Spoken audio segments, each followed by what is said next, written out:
declare it. Believers anthem. Come on, let's go. We are a chosen generation. We've been called for to show His excellence. Sa main nous touche. Je veux entendre quelqu'un chanter cette chanson. Sa main nous touche, sa gloire est là. Que je t'entends bien. Sa gloire est là. Sa main nous touche. Sa main nous touche. Et son amour est là.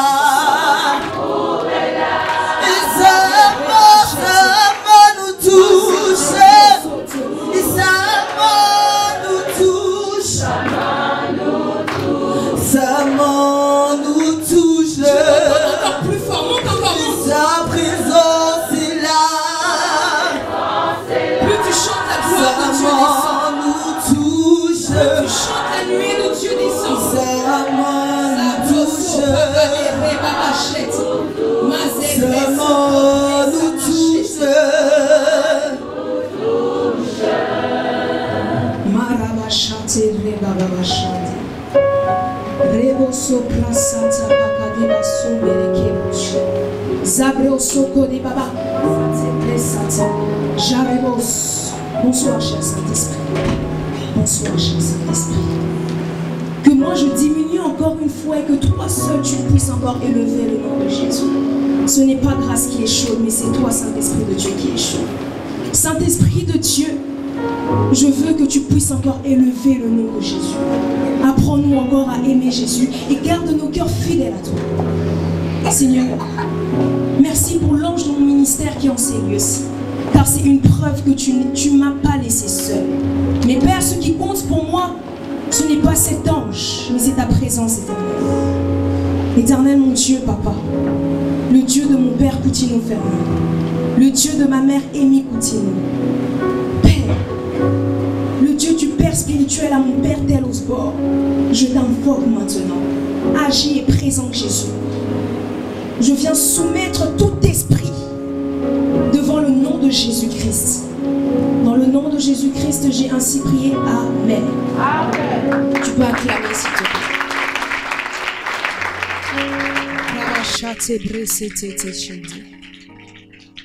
Amen.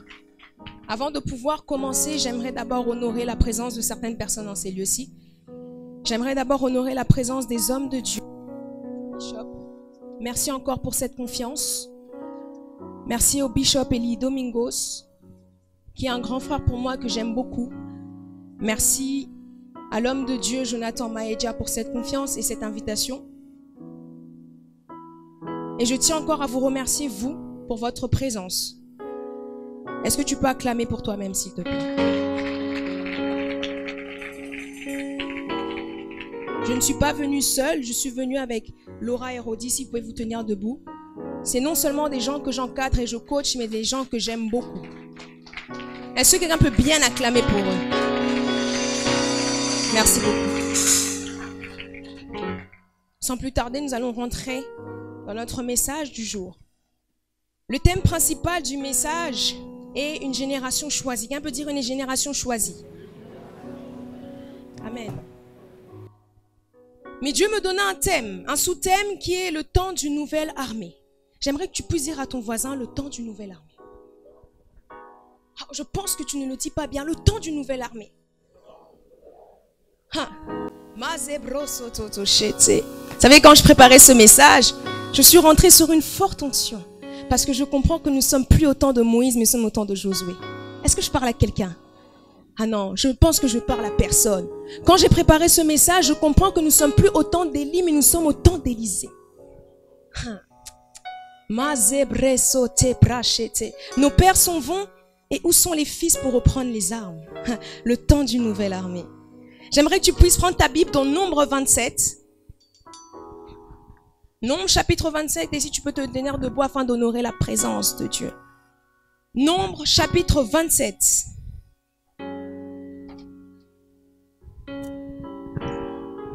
À partir du verset 18.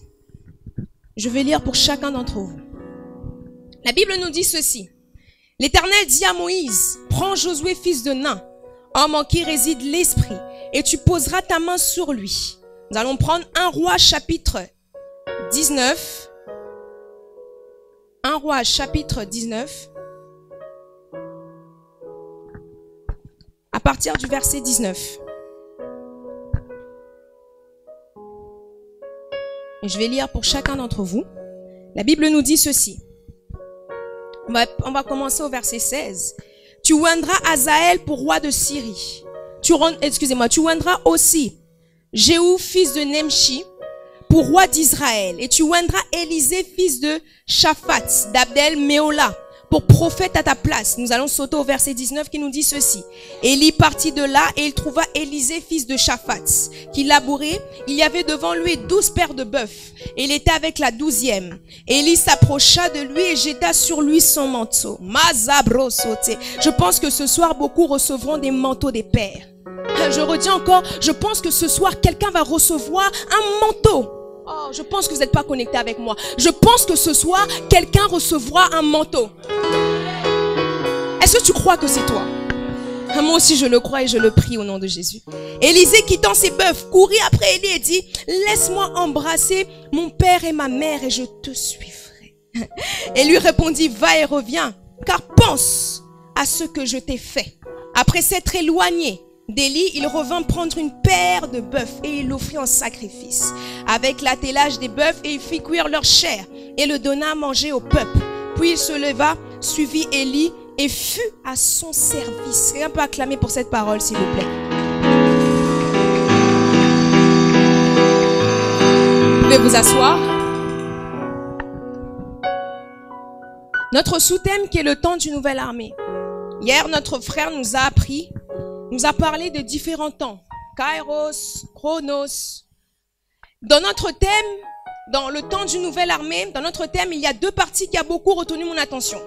Tout d'abord, le mot temps, comme il a expliqué hier. En grec, il se dit Kairos, qui est généralement traduit par moment fixé. Il existe plusieurs manières de dire temps en grec, mais nous allons nous intéresser aujourd'hui à Kairos.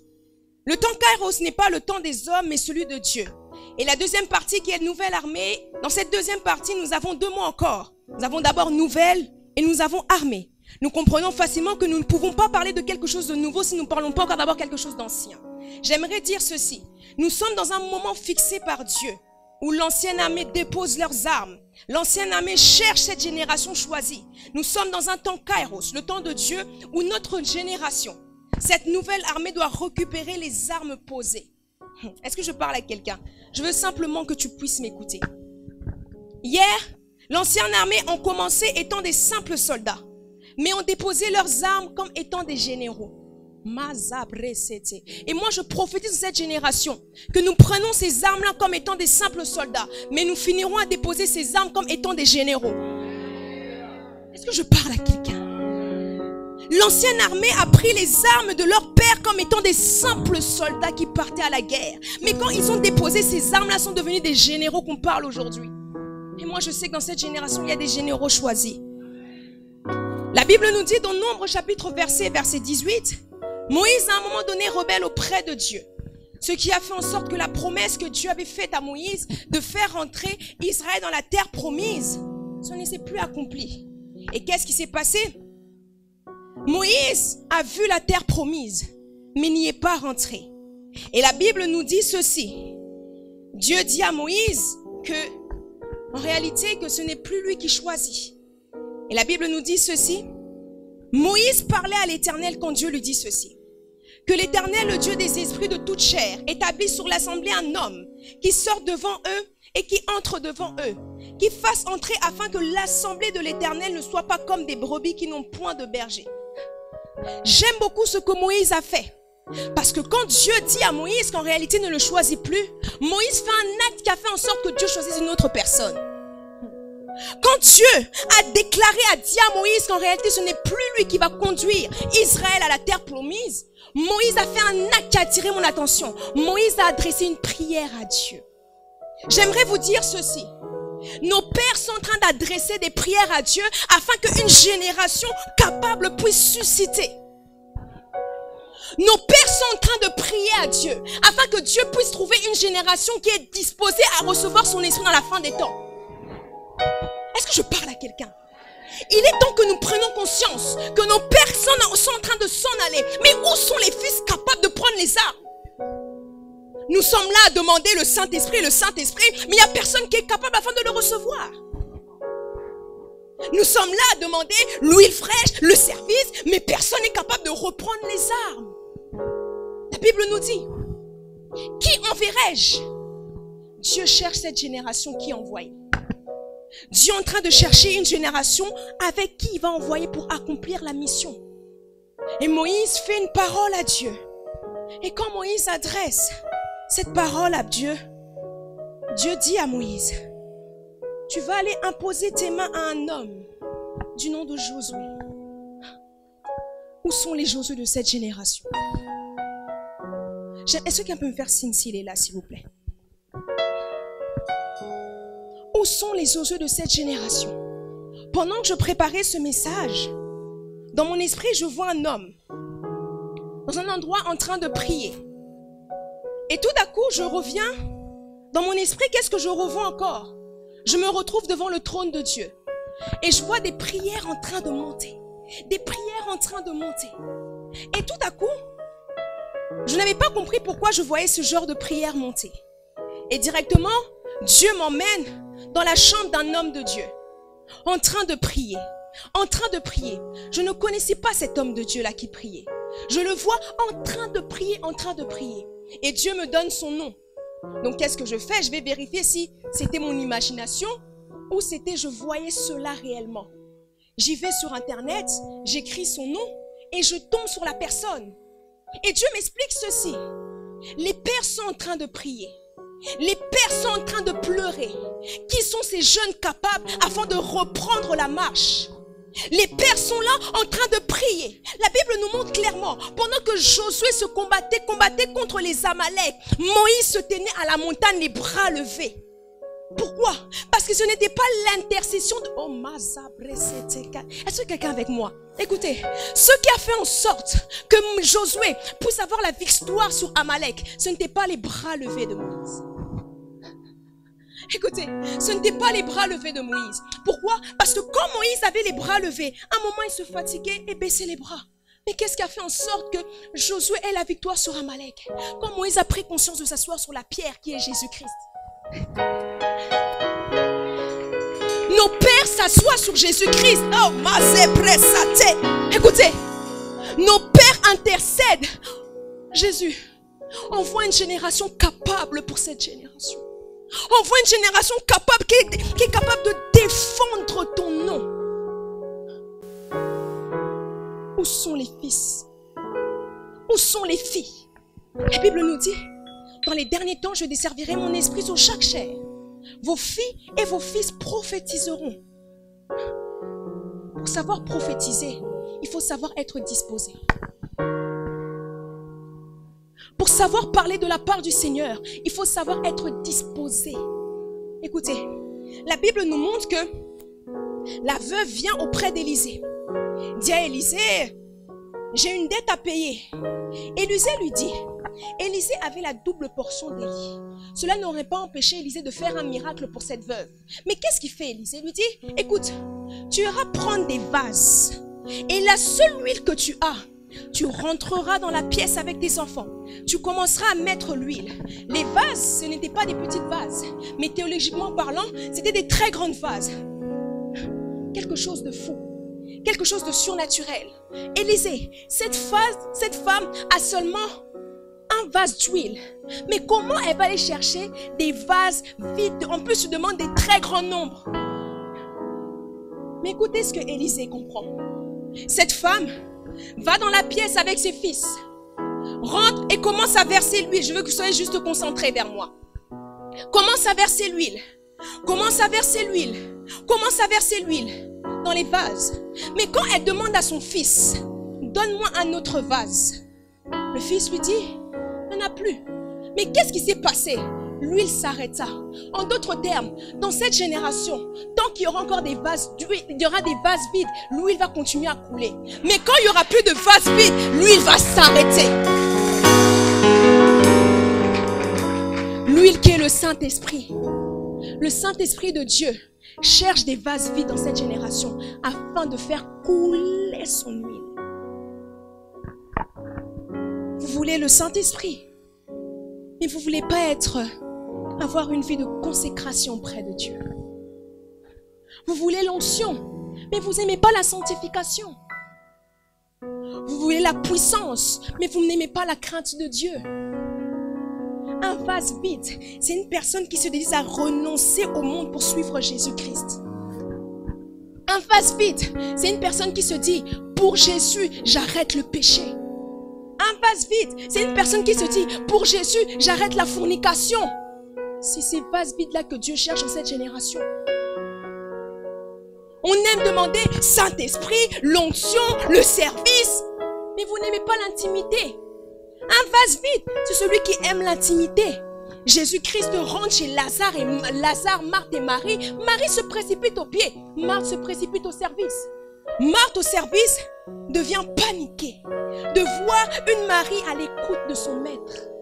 Vous savez, une personne qui se précipite au service, qui n'a pas l'intimité, sera jaloux d'une personne qui est dans l'intimité avec Dieu. Marthe était agitée de voir que Marie était aux pieds de Jésus. Mais qu'est-ce qui se passe? Elle dit, Seigneur, dis à Marie de venir m'aider. Elle dit, non, non. Elle a choisi la bonne part. Elle a choisi la bonne part. Quand tu aimes une vie d'intimité, tu aimes être disposé auprès de Dieu. Dans l'intimité, Dieu ne oint pas dans le service, mais oint dans l'intimité. N'est-ce pas que David n'a pas été oint dans le champ de bataille, mais David a été oint dans l'intimité. Dieu cherche cette génération-là, disposée et disponible dans l'intimité, afin que son service soit excellent. Est-ce que je parle à quelqu'un? Est-ce que tu peux juste changer de mélodie, s'il te plaît? Remarquons que Dieu nous dit, Dieu dit à Moïse, tu vas aller imposer tes mains sur Josué, sur qui réside l'Esprit de Dieu. Écoutez. L'imposition des mains a commencé dans les livres de Lévitique. On nous parle de sacrifices ou des sacrificateurs donnés à Dieu. Il y avait plusieurs sacrifices donnés à Dieu. Il y avait l'holocauste, il y avait l'offrande, le sacrifice de réparation et plein d'autres. Mais pour l'un d'eux, le sacrificateur devait imposer ses mains sur le bœuf, afin que son péché ou le péché du peuple puisse venir sur le bœuf. C'est là que ça a commencé l'imposition des mains. Et quand Dieu a demandé à Josué à Moïse d'imposer les mains sur Josué, ce n'était pas une transmission de péché, mais c'était une transmission d'onction et d'autorité. Est-ce que je parle à quelqu'un? Il faut savoir se soumettre auprès de nos pères, afin que nos pères puissent nous transmettre ce qu'ils ont. Aujourd'hui, cette génération souffre de quelque chose, la souffrance de l'orgueil, en se disant que je prêche peut-être plus que mon père. Tu ne prêches pas plus que lui. C'est pas parce que tu fais tomber une foulée, ça veut dire que tu as plus d'onction que lui. Élisée avait une double portion, mais Élisée n'avait pas plus de portion que Élie. Il pouvait demander la double portion, mais peut-être Élie pouvait avoir la quadruple portion. Tu ne peux pas dépasser ton père spirituel ou ta mère spirituelle d'onction. C'est inimaginable. Moïse va imposer les mains à Josué, ce qui a fait en sorte qu'il y a eu une transmission d'onction. Jeunes, sachons nous soumettre à nos autorités. Sachons nous agenouiller à nos autorités. Vous savez, à chaque fois que je suis mon père, j'ai la grâce qu'il soit mon père et mon père spirituel, l'archevêque Coutinho Fernando. Qu'est-ce que je fais? C'est que chaque soir avant de dormir, j'y vais sur ses pieds et je dis, déclare-moi des paroles. Déclare-moi des paroles. Tu ne veux, t'es fatigué, je te réveille, tu vas imposer tes mains sur moi. Pourquoi? Parce que je sais me soumettre à cette autorité spirituelle. Je peux faire tomber une foulée de gens. Peut-être que lui ne l'a pas fait. Je viendrai toujours me soumettre auprès de lui. Pourquoi? Parce que l'onction que j'ai reçue vient de lui. Tu ne peux jamais servir Dieu si tu ne te sers pas d'abord d'un homme. Avant que Élisée soit serviteur de Dieu, il était d'abord serviteur d'Élie. Géasi, on ne le décrit pas comme serviteur de Dieu, mais on le décrit comme serviteur d'Élisée. Tu ne peux jamais servir un Dieu que tu ne vois pas si tu ne sers pas d'abord un homme que tu vois. Tu ne peux jamais te dire que je sers Dieu, mais quand ton pasteur te demande simplement d'aller acheter quelque chose, tu boudes. À combien plus forte raison quand Dieu t'enverra dans les nations? Tu vas commencer à bouder. Est-ce que je suis en train de parler à quelqu'un? Il y avait un homme, Claude Fredson, qui est un grand homme de Dieu. Quand il commence le ministère, il voulait prêcher, il était dans la précipitation. Mais qu'est-ce qui se passe? Son père, celui qui l'encadrait, voyait en lui qu'il avait la chose de Dieu. Et lui dit, d'accord, tu vas aller nettoyer les toilettes qui se trouvent à l'église là-bas. Claude Fredson qui se dit, moi nettoyer des toilettes. Moi qui appelé à prêcher, je dois nettoyer des toilettes. Il va, il commence à nettoyer et jette cela par terre et dit, moi je ne nettoierai jamais les toilettes. Son père spirituel qui arrive, il dit, d'accord, c'est pas grave.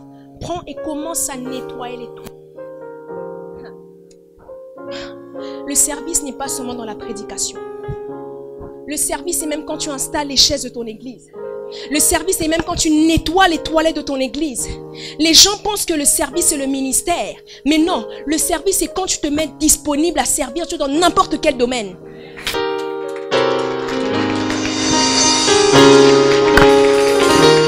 Écoutez, cette génération aime les choses haut placées, mais ne commence pas par le début des commencements. Avant d'être prédicatrice, j'ai commencé par la drum. Je suis allée au piano et Dieu m'a placée ici. La précipitation tue notre génération. Être pressé ne veut pas dire que tu seras dernier. Mais quand Dieu te préserve, c'est que dans une certaine saison, tu ne peux pas encore sortir de peur que tu tombes. Est-ce que je parle à quelqu'un? Ma génération, nous sommes une génération choisie. La dernière fois, on était au McDo et le bishop Eli nous dit, cette génération, Dieu s'est révélé à lui comme pas possible. Cette génération, Dieu s'est révélé à lui comme vous n'avez pas aidé. Il y a des enfants même de 14 ans qui sont capables de vous dire, Dieu m'a visité dans ma chambre. Et les jeunes, nos pères vont se dire, à ton âge. Pourquoi? Parce que notre génération a tellement eu la révélation de Dieu comme vous n'avez pas aidé. Cela est le signe que Dieu est en train de revenir. Mais quand vous voyez ce genre de choses, et vous ne voulez pas donner vos vies à Dieu. Moi, quand je vois un enfant de 12 ans qui peut me dire, j'ai eu la manifestation du Saint-Esprit, je me dis, garde Seigneur, garde mon cœur fidèle à toi. Pourquoi? Parce que cela est un signe que tu es en train de revenir. Avant d'être serviteur de Dieu, soyons d'abord serviteurs des hommes. Avant d'aller servir Dieu, je ne sais pas où. Vous savez, beaucoup de jeunes quittent certaines églises. Pourquoi? Parce que l'ange de l'église où ils sont est peut-être trop sévère avec eux. Ils se disent peut-être, non, tu ne peux pas servir maintenant. Oh, blocage! Non, c'est qu'ils voient déjà loin. En se disant que si je te laisse maintenant, tu risques de vite tomber. Laisse le temps faire les choses. Moïse, il allait imposer les mains sur Josué. Il y a eu un transfert qui s'est fait. Le transfert d'onction ne se fait pas seulement par l'imposition de main. Mais quand déjà tu marches avec cet homme où tu as besoin de cette chose-là, cette chose vient sur toi. J'aime être soumis aux hommes de Dieu et femmes de Dieu. Il y en a qui peuvent appeler ça de l'idolâtrie. Ce n'est pas de l'idolâtrie. C'est juste une soumission. Tu veux une certaine onction, soumets-toi. Tu veux prophétiser, surtout cette génération aime le prophétique. Nous avons tout, chant prophétique, danse prophétique. Soumets-toi. Arrêtons, merci Saint-Esprit. Arrêtons d'aimer le prophétique plus que Dieu lui-même. Dieu me parla ce matin et il me fait rire et me dit grâce. En cette génération, il y a chant prophétique, danse prophétique, pleurs prophétiques, joie prophétique. Bientôt, on aura un Dieu prophétique. Yeah. Guys, c'est vrai. Bientôt, nous sortirons un Dieu prophétique qui existe. Nous aimons la prophétie dans les églises plus que Dieu lui-même. Nous voulons prophétiser pendant 1 heure, 10 minutes de prédication, 5 minutes de prière. Mais le besoin de l'église aujourd'hui est la prière et la prédication. La prédication fait asseoir l'église. Et la prière laisse l'église près de Dieu. La prophétie attire. Mais ce n'est pas la prophétie qui te garantira le ciel.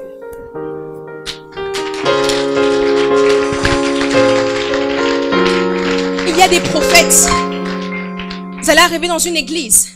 Ils vont se mettre à prophétiser. Ils vont se mettre à prophétiser X, Y, même si c'est exact. Écoute, je ne veux pas être sauvé par la prophétie de quelqu'un, mais je veux être sauvé par la parole de Dieu. La prophétie construit rien. La Bible dit, Dieu créa le ciel et la terre. Il le créa comment? Par la parole et non par la prophétie. Dieu, Jésus-Christ, la seule fois qu'il a prophétisé sur la femme samaritaine en disant que tu as cinq maris. Et la femme dit, je vois que tu es prophète. Mais simplement cela, il a annoncé l'évangile. Nous voulons de cette génération qui aime la parole. Cette génération choisie doit aimer la parole. Cette génération choisie doit aimer montrer que Dieu est réellement Dieu. Nous cherchons à avoir des pères spirituels qui prophétisent avec précision. Pourquoi? Pour que nous aussi nous puissions prophétiser. Non. Non. Non. Est-ce que je parle à quelqu'un? Et qu'est-ce qui se fait? Il y a une transmission d'onction. Il y a une transmission d'onction. Josué a reçu l'onction. Mais cela n'a pas directement fait en sorte que Josué aille dans le service. On va comprendre cela. Et la Bible nous dit ceci. Vous savez, je vais vous dire une chose. Quand nos pères posent leurs armes et qui sont parfois blessés, que cela soit pas un sujet de moquerie. Dans cette génération, j'aime trop dire dans cette génération commence à me faire peur. Cette génération, c'est peut-être la génération choisie, mais c'est la génération que le diable aussi a choisie. Nous sommes peut-être la génération que Dieu veut dispenser son esprit, mais nous sommes aussi cette génération que le diable fait dispenser aussi tous les démons. Et qu'est-ce qui se passe? C'est que cette génération, quand ils verront un père, on a vu que sur Facebook, beaucoup aiment dénoncer. On n'a pas un évangile de dénonciation, mais de annoncer l'évangile. Les gens aiment dénoncer, tu sais, tel père a forniqué avec tel, pourquoi pourtant il est marié. Ce n'est pas ton problème, c'est son problème avec Dieu. Sur Facebook, sur Snapchat, sur Instagram et encore, tous les réseaux sociaux sont devenus disponibles pour dénoncer nos pères. Vous n'avez pas encore compris l'onction des pères. Vous n'avez pas encore compris que pour pouvoir être dans cette génération, il faut nos pères. Si nos pères déposent les armes et qu'ils sont blessés, que cela ne soit pas un sujet de moquerie. Mais celui qui, quand tu vois ton père blessé, ce soit une leçon pourtant te disant que moi je ne peux pas tomber là où mon père est tombé. Écoutez, la seule personne qui a le pouvoir de couvrir la nudité des pères, ce sont les filles et les fils. La seule personne qui a le pouvoir, si ton père est blessé, de pouvoir mettre un pansement, c'est seulement toi. Mais tu as aussi le pouvoir de le mettre en public. On voit que Noé avait des enfants. Noé, Yves était nu. Un de ses fils vient, se moque de son père. Mais l'autre, qu'est-ce qu'il vient? Il ferme les yeux, prend et couvre son père. Et qu'est-ce qui s'est passé? Quand Noé reprend ses esprits, il maudit celui qui s'est moqué de lui et bénit celui qui l'a couvert. Quand ton père va reprendre conscience qu'il était blessé, il a un pansement, il te maudira. Et sache que même quand tu iras prêcher, rien ne se fera. Pourquoi? Parce qu'il y a une alliance qui a été détruite. Écoutez, Élie le sacrificateur était avec Samuel. Samuel entend une voix l'appeler. Samuel se lève. Écoutez-moi très bien, je veux juste que vous soyez juste connectés. Samuel se lève, va auprès d'Élie le sacrificateur. Samuel n'est pas fou. J'aimerais dire à quelqu'un que Samuel n'était pas fou. Samuel a grandi avec Élie. Mais comment ça se fait qu'il a pu entendre la voix d'Élie? Pourtant, Élie, le sacrificateur, était rejeté par Dieu. Mais qu'est-ce qui s'est passé? Dieu s'est servi de la voix d'Élie afin d'appeler Samuel. Pourtant, Samuel était rejeté. En d'autres termes, même si ton père est rejeté par Dieu, Dieu peut se servir de lui afin d'être une bénédiction pour toi. Samuel est appelé. Samuel court auprès de Élie le sacrificateur. Élie dit, non, ce n'est pas moi qui t'ai appelé. Samuel repart s'endormir. Entend encore une autre voix. Court auprès de Élie. Il dit, non, ce n'est pas moi qui t'ai appelé. Mais il dit, attends, quand tu entendras encore cette voix-là, dis, oui, ton serviteur t'écoute. Élie pouvait être rejeté. Mais Élie a servi à deux choses pour Samuel. Elle a servi à Samuel afin de distinguer son appel et savoir que c'est Dieu qui l'a appelé. Ton père, malgré sa blessure, ça sera une source de bénédiction pour toi. Afin de savoir que le ministère où tu es en train d'aller, le ministère, il y a X, Y, 20. Malgré que lui, il a été rejeté par Dieu, il fera en sorte que toi, tu ne sois pas rejeté par Dieu. Restons à l'écoute de nos pères. Sachons rester au pied de nos pères afin de savoir où mettons-nous les pieds. Dans un champ de bataille, on peut rencontrer toutes choses. Des gens qui peuvent venir de derrière pour te tirer dessus. Des gens qui peuvent même venir de ta propre équipe pour te tirer dessus. Mais ton père te dira, fais attention à X, fais attention à Y pour toi, parce que dans un temps, il va te trahir. Église de Dieu, sachons honorer nos pères. Sachons nous soumettre à nos pères. Et on voit dans 2 Rois, dans 1 Roi chapitre 19, nous voyons un homme de Dieu au nom d'Élie. On le retrouve dans une caverne, Dieu lui demande, que fait-il ici? Et Élie répondit, puis Dieu lui montra plusieurs choses, on va un peu avancer. Et après plusieurs recommandations, il demanda à Élie de oindre Élisée comme prophète à sa place. J'ai beaucoup aimé ce verset. Dès qu'il prit le chemin, pourtant Dieu lui avait demandé de oindre plusieurs personnes, mais il lui a demandé de oindre simplement Élisée à sa place. Et dès qu'il prit le chemin, il rencontre Élisée en premier. J'aime beaucoup. Élie jeta sur Élisée son manteau. Si Moïse a imposé ses mains sur Josué, Élisée a eu le contact du manteau d'Élie afin d'avoir un premier transfert d'onction. Qu'est-ce qui se passe? C'est que Élie jette son manteau sur Élisée. Une fois qu'il jette son manteau sur Élisée, il dit à Élisée, Élisée lui dit en comprenant ce qui s'est passé, il lui dit, écoute, j'y vais d'abord embrasser mon père et ma mère et je viendrai te suivre. Combien de nous sont prêts à tout lâcher afin de suivre Jésus? Combien de nous sont prêts à tout lâcher afin de suivre la destinée dans laquelle Dieu veut pour nous? Élisée avait déjà une fonction. Il s'occupait déjà des troupeaux qu'il avait. Mais il était prêt à laisser ces troupeaux-là afin de suivre l'homme qui était Élie.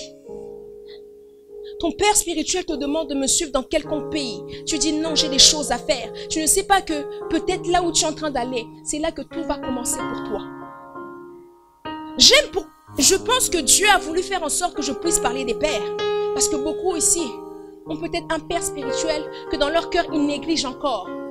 En se disant qu'il est vieux et va vers la mort. Et en plus de ça, j'ai déjà vu certaines de ses nudités. Je ne crois plus en lui. Non. Dieu peut encore l'utiliser pour cette génération. Dieu peut encore l'utiliser pour ta bénédiction. Dieu peut encore l'utiliser afin que tu puisses comprendre le ministère. Élisée partit. Embrassa ses parents. Qu'est-ce qu'il fait? Il revient auprès d'Élie. Il était prêt à tout lâcher pour suivre Dieu.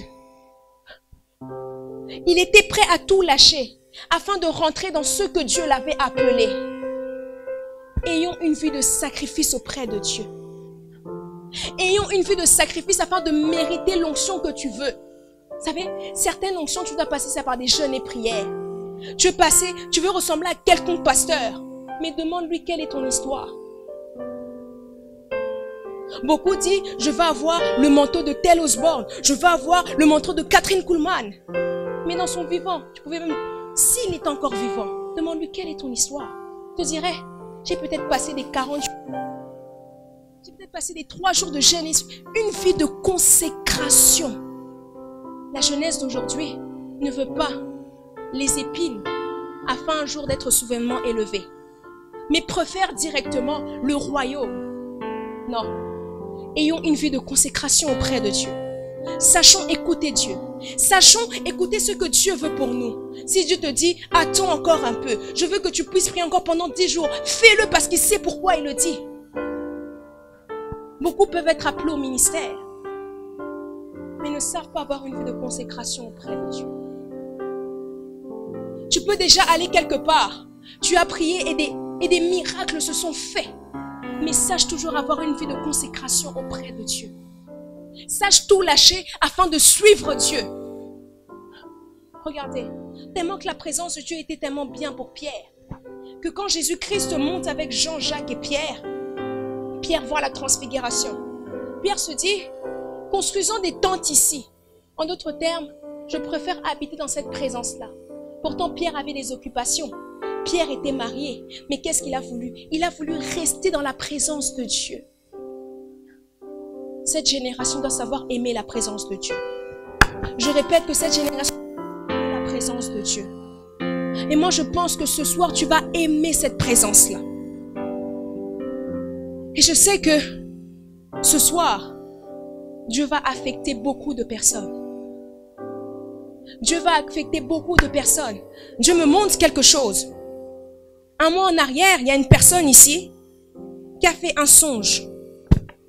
Je vois exactement une fille. Je te voyais prêcher. Et tu as demandé à Dieu, qu'est-ce que je suis en train de voir? Ce n'était pas une foule immense. On pouvait dire que ça peut être cette salle comme ça. Mais tu te voyais prêcher. Et Dieu est en train de me dire ceci. Il est temps que tu puisses rentrer dans ton appel. Change juste de mélodie, s'il te plaît.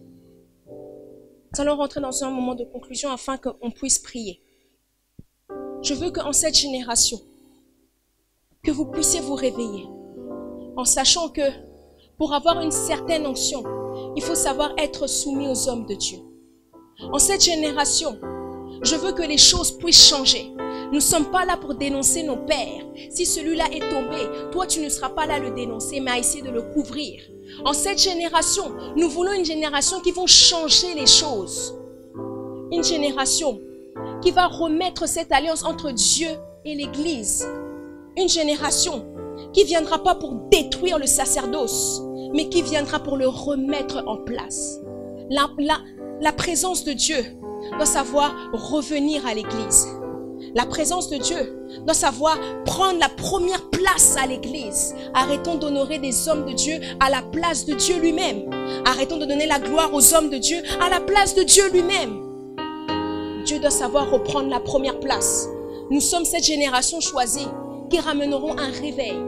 Nous sommes cette génération choisie qui ramèneront quelque chose de nouveau. Mais si ces instruments que Dieu choisit n'est pas disposé, le réveil ne se fera jamais. Et pour que nous puissions comprendre ce réveil, nous devons savoir aller auprès de nos pères afin de nous expliquer qu'est-ce qu'est le réveil et comment nous devons l'apporter. Et moi, je crois que cette génération, et précisément à Lausanne, va ramener un réveil inattendu. Est-ce que je suis en train de parler à quelqu'un? Je crois qu'en cette génération, précisément ici, vous allez ramener un réveil inattendu en Suisse. Pourquoi? Parce que quand Dieu envoie des hommes de Dieu ou femmes de Dieu quelque part, quelque chose se fait, quelque chose change. Et je prophétise que Dieu vous enverra dans les 4 coins de cette nation. Je prophétise que Dieu vous enverra dans le monde entier afin de prononcer l'évangile et de les démontrer, pas seulement en parole, mais aussi en puissance. Là où tu es, je veux juste que tu te tiennes debout.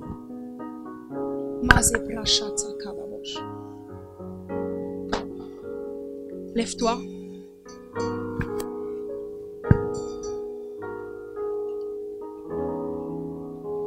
Lève tes mains là où tu es.